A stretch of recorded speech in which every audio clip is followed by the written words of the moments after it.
I died and learned why I was denied from heaven. Brace yourself for the unexpected truth. Imagine yourself slowly making your way through a dimly lit tunnel, aiming for a distant glimmer of light. As you move forward, two figures loom in the shadows, their features obscured. A radiant light beams from behind them, bringing your journey to a halt. It's as if there's an invisible barrier preventing you from getting any closer, a barrier you can't quite grasp. But before diving into this tale, let me introduce myself. I'm Don Stenson. I've always had this sixth sense thing going on, according to my mum. Since I was a little kid, I've had this knack for predicting stuff, like when someone's about to show up or when the phone's about to ring. Weird, right? But I never really talked about it much. My mum thought it was spooky, so I learned to keep quiet about it. Apart from that, I've had these wild dreams every night, and I've seen things, man. Things that didn't make sense at the time. It wasn't until I had this near-death gig that some of those visions started to click. Leading up to the surgery, I was dealing with some serious pain, like non-stop, for over 3 years. It got so bad that I lost my job, and I was pretty much bedridden most of the time. Talk about a real downer. After seeing every specialist in the book, they figured out it was this pelvic mesh thing I had put in, the same stuff they talk about on those TV ads about lawsuits and whatnot. On July 10th, 2013, I went under the knife to get rid of that mesh and the anchors holding it in. Supposed to be a quick fix, like 2 hours tops. But I don't remember squat before that operation. My sister was there, though, holding my hand through it all. When I finally came to, there she was, looking all worried and relieved at the same time. I was clueless, asking where the heck I was. Turns out I was in the ICU. Spent 5 days there, going through not one but 2 major surgeries. And I still ain't sure which one it was that got me to that near-death scene. Lemon break it down for ya.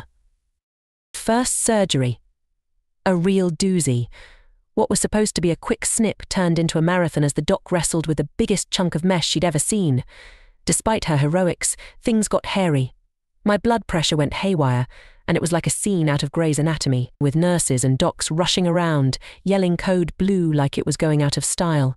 Thought I was going to end up with a kidney crisis, the whole 9 yards. They finally got me stable and moved me to another room, but I was still in ICU for a hot minute. Then they sent me packing, thinking I was good to go. But guess what? 5 days later, I'm back to square one, writhing in pain at home, all by my lonesome. Couldn't even find my dang phone. When my sister finally got hold of me, I could barely choke out a word. She insisted I call an ambulance, so I did. Next thing I know, I'm being carted out of my house, greeted by the sight of the most beautiful sky I've ever seen. But man, the pain was something else. I was practically begging for mercy. Turns out, I had some internal bleeding going on from a nicked artery during the surgery. Not exactly a walk in the park. Lemon tell ya.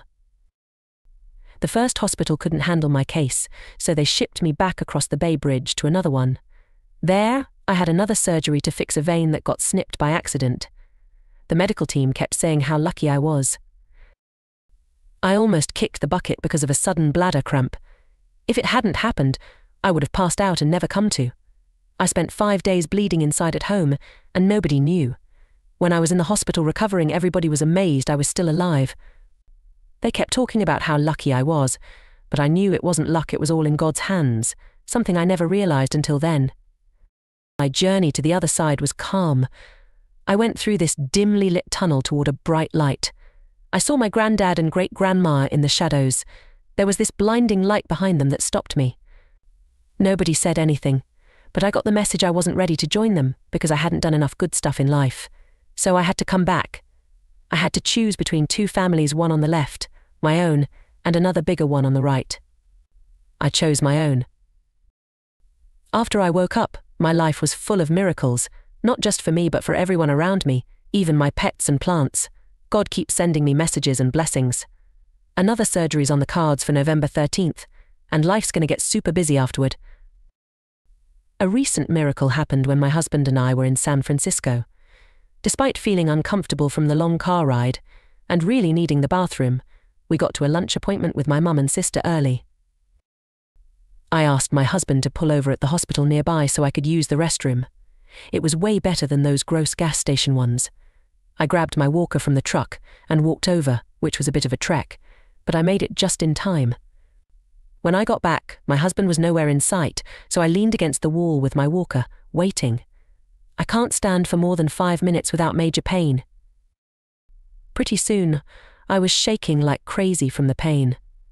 Standing became unbearable, and I started feeling dizzy. I knew I had to sit down before I passed out. A lady at the info desk saw me struggling and got me a wheelchair before I lost consciousness. I was kinda out of it as they wheeled me to the emergency room. At the ER window, the nurse tried to ask me stuff, but I couldn't talk. Suddenly, I felt this sharp pain in my chest, and my left side went numb. I couldn't move or speak.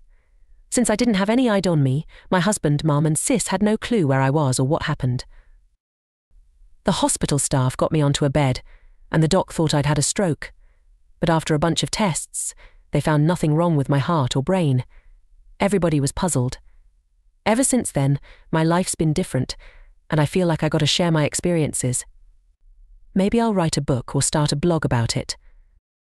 So, stay tuned for my near-death adventure, and maybe check out this cool story about a woman doing a Catholic exorcism. It's pretty wild. I died and pressed Jesus on disbelief. You won't believe his eye-opening revelation. Hey there, I'm Nathan. So back on September 27th, 1986, I decided to hop on my bike for this charity ride, honouring a lady who'd kicked the bucket from kidney failure. It was one of those scorchers, and the wind was not our friend, making pedalling a real drag. During the ride, I hit a few bumps.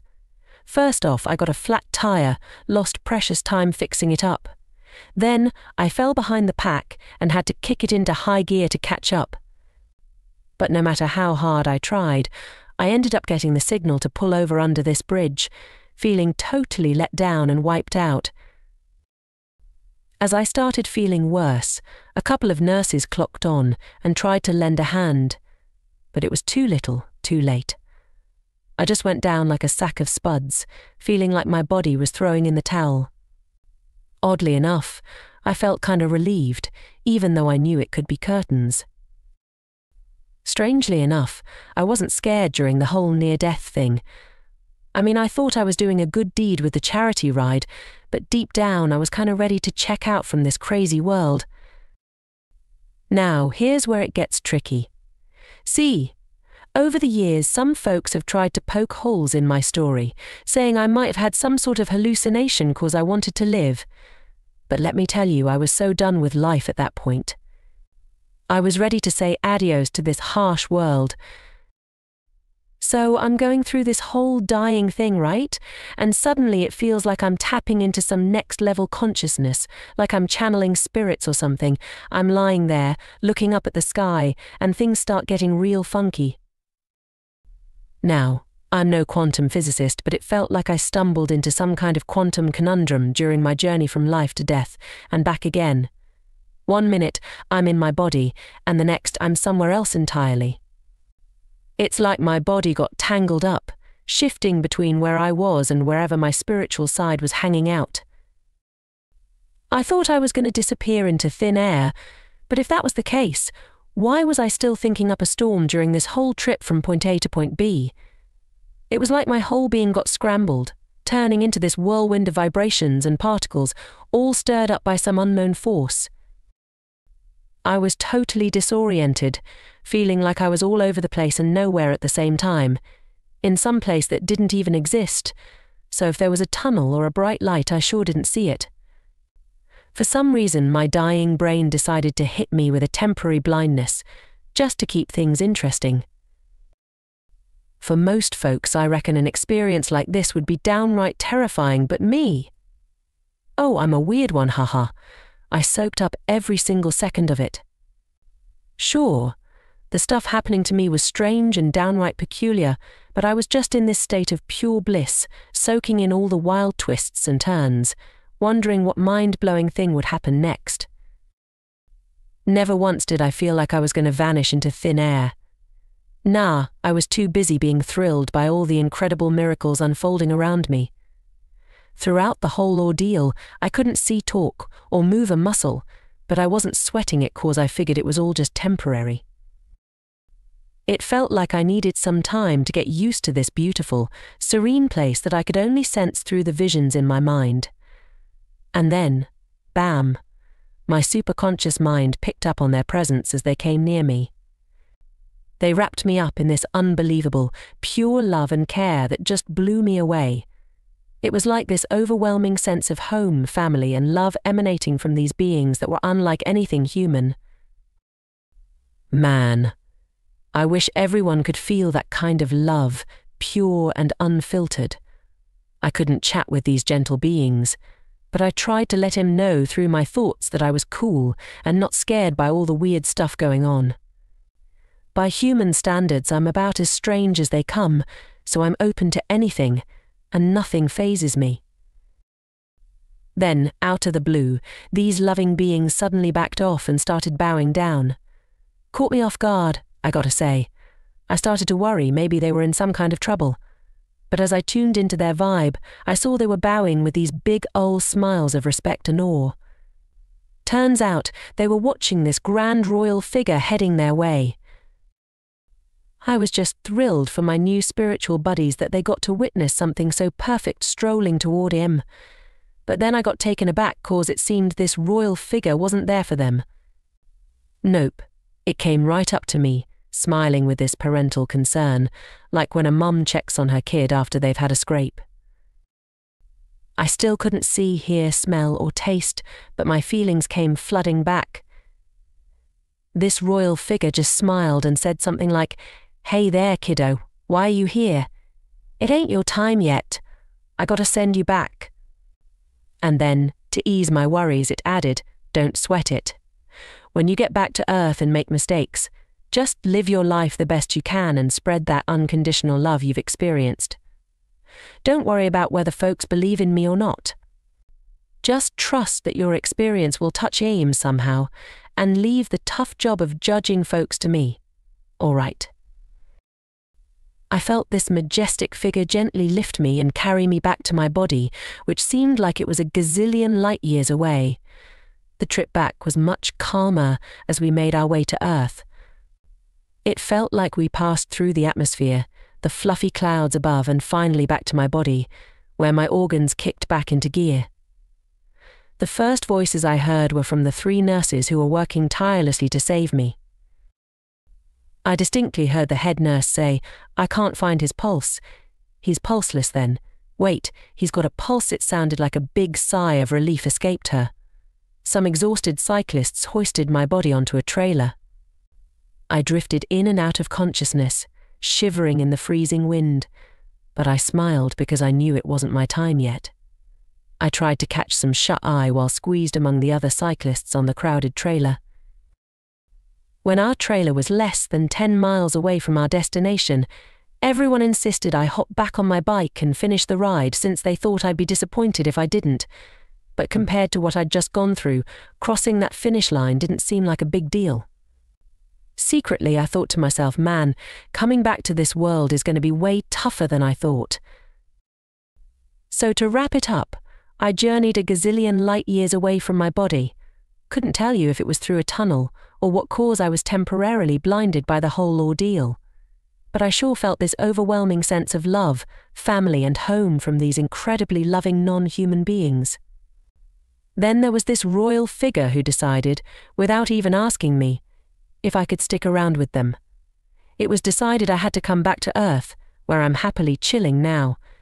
But I gotta admit, I kinda wish I had a say in the matter. The most frustrating part? Well, I can only guess that the royal figure might have been Jesus Christ, but it never actually said so I can't say for sure. Maybe that's where faith comes into play when we're in a near-death situation. Or maybe that royal figure didn't want us to get all tangled up in religious beliefs. It could have been any number of religious figures: Jesus, Mictlantecuhtli, Ereshkigal, Sheol Yama, Anubis, Heket, Odin, you name it. But regardless of what name this figure goes by, it's definitely the link to our Creator, and that's what brings me peace from this whole ordeal. Hope my story was a wild ride for you, and maybe even a bit inspiring.